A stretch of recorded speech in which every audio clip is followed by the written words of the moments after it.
అండి నమస్తే. Welcome to ఎబిటెడ్ తెలుగు. మనం నెక్స్ట్ వీక్ అనాలిసిస్ చేసే ముందు నిన్నటి రోజు మనము మార్కెట్‌లో ఆప్షన్ బయింగ్‌కి లేదా ఆప్షన్ సెల్లింగ్‌కి హెల్ప్ అయ్యే మంచి స్ట్రాటజీ గురించి మాట్లాడుకున్నాము. స్ట్రాటజీకి హెల్ప్ అయ్యే ఇండికేటర్ గురించి మరియు ఆ ఇండికేటర్‌లో ఇంపార్టెంట్ సెట్టింగ్స్ గురించి, ఆ ఇండికేటర్‌తో మనం పీడిహెచ్, పీడిఎల్ స్ట్రాటజీని ఎలా ట్రేడ్ చేయాలి అన్న విషయాల్ని నిన్నటి వీడియోలో మనం మాట్లాడుకున్నాము. మరియు కొన్ని రోజుల క్రితము ఆ స్ట్రాటజీ ఎలా వర్క్ అవుతుంది, ఎలా ట్రేడ్ ఎంట్రీ తీసుకోవాలి, ఎలా ఎగ్జిట్ చేయాలి, ఇంపార్టెంట్ టార్గెట్స్ ఏంటి అని కూడా డిస్కస్ చేసాము. ఆ 2 వీడియోస్ లింక్స్ మనం డిస్క్రిప్షన్‌లో ఇవ్వడం జరుగుతుంది. మరియు ఇక్కడ మీకు స్క్రీన్ మీద కూడా చూపిస్తాను. ఆ వీడియోస్ చూడండి, చాలా హెల్ప్ అవుతాయండి.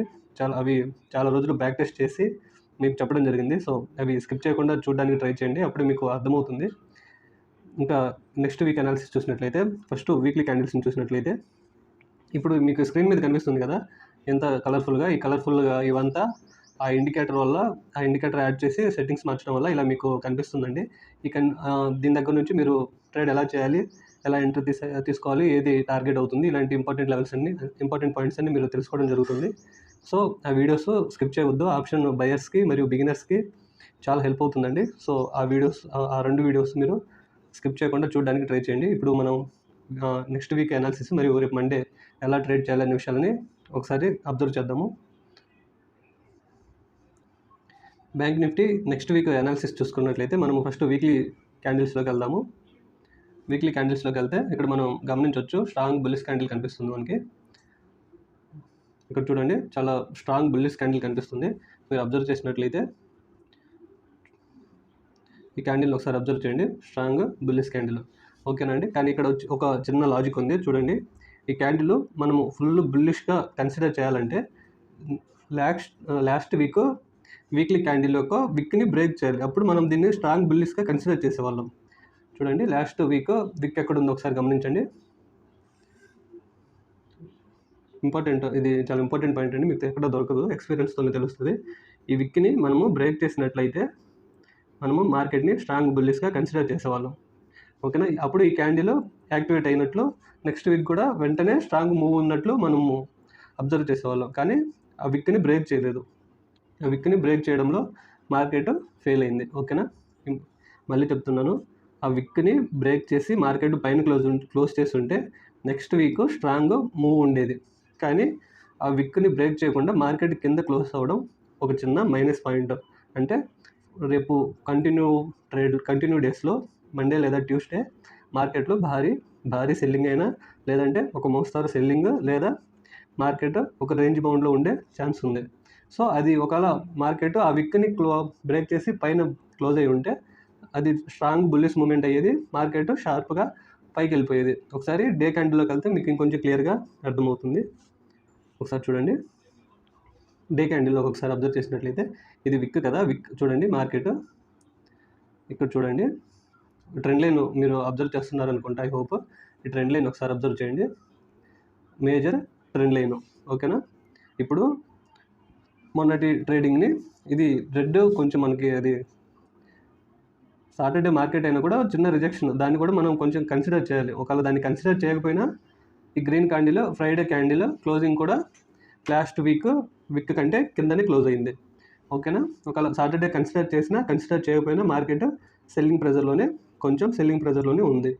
ఇప్పుడు మనం ట్రెండ్ లైన్ చూసాం కదా, ఈ ట్రెండ్ లైను మరియు ఫ్రైడే సాటర్డే మార్కెట్ క్లోజింగ్ ఒకసారి అబ్జర్వ్ చేసినట్లయితే ఆ విక్ కంటే కిందనే 2 డేస్ మార్కెట్ క్లోజ్ అయింది. మరియు ఇక్కడ చూడండి, ఈ ట్రెండ్ లైన్ దగ్గర నుంచి స్ట్రాంగ్ రిజెక్షన్ సాటర్డే క్యాండిల్లో కనిపిస్తుంది. ఒకసారి చూడండి, ఈ క్యాండిల్ని అబ్జర్వ్ చేయండి, రెడ్ క్యాండిల్ అబ్జర్వ్ చేయండి.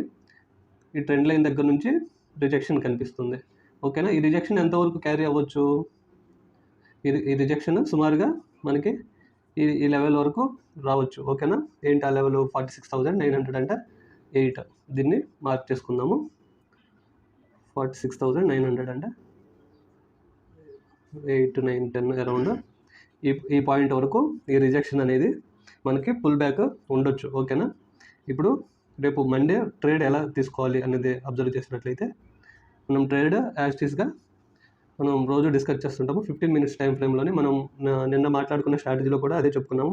15 మినిట్స్ టైం ఫ్రేమ్లో మాత్రమే మనం ఇంట్రాడే అయినా డెలివరీ ట్రేడ్స్ అయినా తీసుకోవడం జరుగుతుంది. ఓకేనా.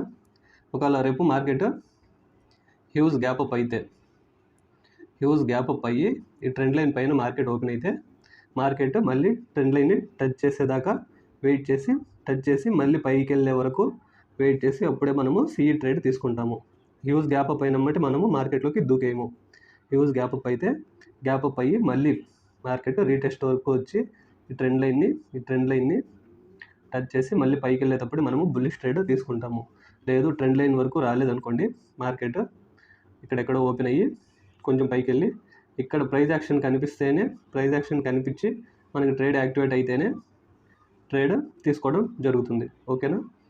ఇప్పుడు ఫ్లాట్ ఓపెన్ అయితే పరిస్థితి ఏంటంటే, ఫ్లాట్ ఓపెన్ అయితే మార్కెట్ ఫ్లాట్ ఒక 20-30 points gap down gap up open అయితే ఇక్కడ మనకి లాస్ట్ వీక్ ఉంది కదా, లాస్ట్ వీక్ ఒక విక్ లెవెల్ మరియు ట్రెండ్ లైన్ లెవెల్స్ని మనము అబ్జర్వ్ చేస్తూ ఉండాలి. ఇక్కడ ఫ్లాట్ ఓపెన్ అయితే ఈ రెండు లెవెల్స్ని మార్కెట్ ఖచ్చితంగా రెస్పెక్ట్ చేసి ఎటు బ్రేక్ అవుతుందో అబ్జర్వ్ చేయాలి. ప్రైస్ యాక్షన్ బుల్లిష్గా ఉండి ఈ రెండు లెవెల్స్ని బ్రేక్ చేస్తే బ్రేకింగ్లో మనము బుల్లిష్ సైడ్ వెళ్ళడానికి ఛాన్స్ ఉంది. ఓకేనా. హ్యూజ్ గ్యాప్ డౌన్ అయితే పరిస్థితి ఏంటి? హ్యూజ్ గ్యాప్ డౌన్ అయితే మార్కెట్ వెంటనే ఈ క్లోజింగ్ వరకు రికవర్ అయ్యే ఛాన్స్ ఉంది. ఓకేనా అండి. వెంటనే క్లోజింగ్ వరకు రికవర్ అయ్యే ఛాన్స్ ఉంది. క్లోజింగ్ వరకు రికవర్ అయిన తర్వాత ప్రైస్ యాక్షన్ని బట్టి మనము మళ్ళీ ట్రేడ్ తీసుకుంటాము. లేదు మార్కెట్ హ్యూజ్ గ్యాప్ డౌన్ అయ్యి మార్కెట్ అక్కడక్కడే ఉన్నట్లయితే నెక్స్ట్ మనము సెల్లింగ్ సైడ్ ఒక 1 hour 11-15 వరకు మార్కెట్ గ్యాప్ డౌన్ అయ్యి ఒక రేంజ్ని మెయింటైన్ చేస్తున్నట్లయితే మనం అక్కడ ప్రైస్ యాక్షన్ని అబ్జర్వ్ చేసి మనము సిఈ ట్రేడ్ కాకుండా పిఈ ట్రేడ్ కోసం వెయిట్ చేస్తాము. ఓకేనండి. ఇక్కడ ఒక హ్యూజ్ గ్యాప్ డౌన్ అయ్యి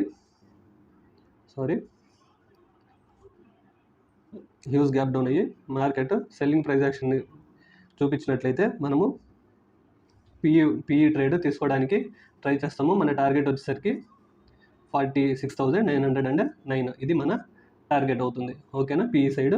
సిఈ సైడ్ మన టార్గెట్స్ ఆల్రెడీ మనము ఆ ట్రెండ్ లైన్ని డిస్కస్ చేసాం కదా, ఆ ట్రెండ్ లైన్స్ అవన్నీ బ్రేక్ అయితే నెక్స్ట్ మన టార్గెట్ ఇవన్నీ తీసేస్తాను మీకు కన్ఫ్యూజ్ లేకుండా ఉంటుంది. నెక్స్ట్ మన టార్గెట్స్ ఏమవుతాయంటే, ఆ ట్రెండ్ లైన్ బ్రేక్ అయిన తర్వాత మన టార్గెట్ వచ్చేసరికి 47,984 అరౌండ్. ఇది మనకి నెక్స్ట్ ఆ ట్రెండ్ లైన్స్ బ్రేక్ అయితే 48,000 మనకి నెక్స్ట్ టార్గెట్ అవుతుంది. ఓకేనండి. అది కూడా బ్రేక్ అయితే 48,300 మనకి నెక్స్ట్ టార్గెట్ అయ్యే ఛాన్స్ ఉంది. మార్కెట్ పైకి వెళ్తే ఈ ట్రెండ్ లైన్స్ బ్రేక్ చేసుకొని మార్కెట్ పైకి వెళ్తే అవి నెక్స్ట్ మన టార్గెట్స్ అవుతుంది. ఒకవేళ మార్కెట్ కిందకి ఫాలో అవుతున్నట్లయితే ఈ 46,900 లెవెల్ కూడా బ్రేక్ చేసుకొని మార్కెట్ కిందకు వస్తే నెక్స్ట్ మన ఇంపార్టెంట్ లెవెల్ 46,716 అవుతుంది. అది కూడా బ్రేక్ చేసినట్లయితే ఇది మన ఇంపార్టెంట్ లెవెల్ అవుతుంది 46,513. ఇది బ్యాంక్ నిఫ్టీ యొక్క అనాలిసిస్ అండి. నిఫ్టీ ఒకసారి గమనించినట్లయితే వీక్లీ క్యాండిల్స్ గమనించినట్లయితే చూడండి,